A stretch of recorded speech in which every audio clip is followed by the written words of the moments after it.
Let's talk about the Real Housewives of Atlanta premiere and building a new show from scratch. So Atlanta premiered last night. Everybody that I'm seeing and everybody that I follow is saying that they really like it so far. So this is like very positive. I think they have an interesting dynamic set up. There's a lot of storylines already, and I can see the difference in what they're trying to do by integrating already existing relationships and friend groups versus just like casting people and sort of forcing them to get along the way that they did in previous seasons. I think what's most surprising to me is the anchoring of Shamia, sort of building Shamia as the new anchor of the show, right? She is in the middle of the peaches. She is getting the first storyline. She's getting the first party. We're seeing her house. We're seeing her husband. We're seeing her kids. We're seeing her family. We are getting so much Shamia this episode. And it's so interesting because, like, I texted my friend and I said, it feels like a completely different Shamia than the Shamia we've gotten to know over the last 10 years. Like, she's weird. She's funny. She's charismatic. She's authentic. I'm going to see what the personal story is going to give because I feel like she is in a happy marriage, obviously. She is struggling with infertility. She's riding for Portia. She's fighting with one of the new girls. But like,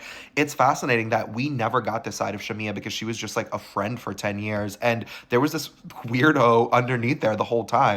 And I say weirdo in a good way. I think that she's really interesting. I think that she's very herself. And I'm really, really liking her energy. One of the things about these shows that I always say is that you can tell when someone is authentic and you can tell when someone is not. And I think that's what determines whether someone is successful as a housewife, because you can be a liar. Shomi is very clearly in a place in her life where she does not care what people think about her. And that comes across on camera, right? The way that she is showing up in the confessionals and in her relationships with the other girls, she's not like performing for our approval. She doesn't care what like we think or what they think, which makes her refreshing to sort of see after a lot of seasons of people who are lying and like performing for us. My sister is down bad. I'm so sorry. We thought Portia was gonna come back swinging. We thought she was gonna be the queen of the show. Diva down. I feel so bad because like Portia's one of my top 5 favorite housewives. She's my top 2 most beautiful housewives. I'm a Portia head. I'm obsessed with her. As soon as they said she couldn't film in her own house, I said, oop, it's over for her. I hope that she can sort of come back from this blow. Obviously, the divorce with Simon is very messy, like exceedingly messy, the messiest that we might have seen. We're getting some stuff next week about her and Drew and Dennis, and it's already clear that the politics of like baby daddy drama are gonna be really a lot for the season, but like, we'll see. Not to spoil us, but Bravo did release the first 2 minutes of next week's episode. And if Portia just said, I don't want Drew to date Dennis, that would be a lot more authentic than being like, I don't want Drew to film with Dennis, even though he's her business partner and like doing her music because like blah, blah, blah, blah. Like, is Drew lying about dating Dennis? We don't know, probably because she's a liar. But like, I think trying to have it both ways by being like, oh my God, no, I don't care about Dennis at all, while also being like, you're low down and dirty for hanging out with my ex is like, girl, you have to pick one side.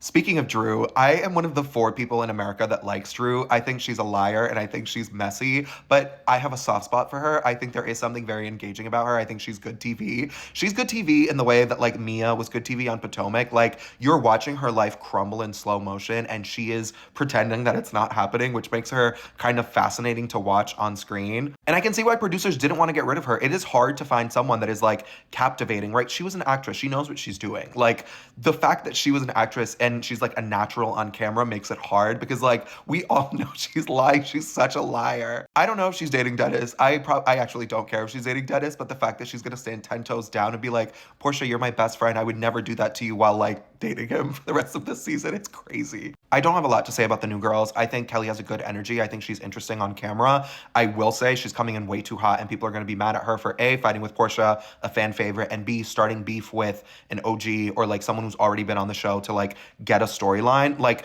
you can have an authentic interaction the way that the other new girl is having with Kenya without coming on the show and saying, why did you steal that girl's man? Like, girl. There's something about Brit that's not working for me and I don't know what it is. I don't know if it's that she's like performative or she's like pretending for the camera. There's something that's like not fully there yet for me. And I know that we didn't get a lot of her, but like I am interested in her fight with Kenya because I am an OG Kenya hater. The other thing that I'll say is that it's clear we're never gonna be free of the Atlanta husband politics because the way that she said Kenya doesn't even have a ring, she shouldn't speak on my ring. It's like, oh my God, we're gonna be talking about husbands all season again. Speaking of husbands, Angela Oakley is a little bit older than the rest of the ladies. She's very auntie coded in the way, like if I met her in real life, I would call her Miss Angela. The way that she brought up her husband like 15 times when they were in the kitchen of Shamia's house, every single sentence started with my husband, my husband, my husband, my man, my man. Like this is my man, my man, my man down. I don't know anything about her other than she's married to Mr. Oakley.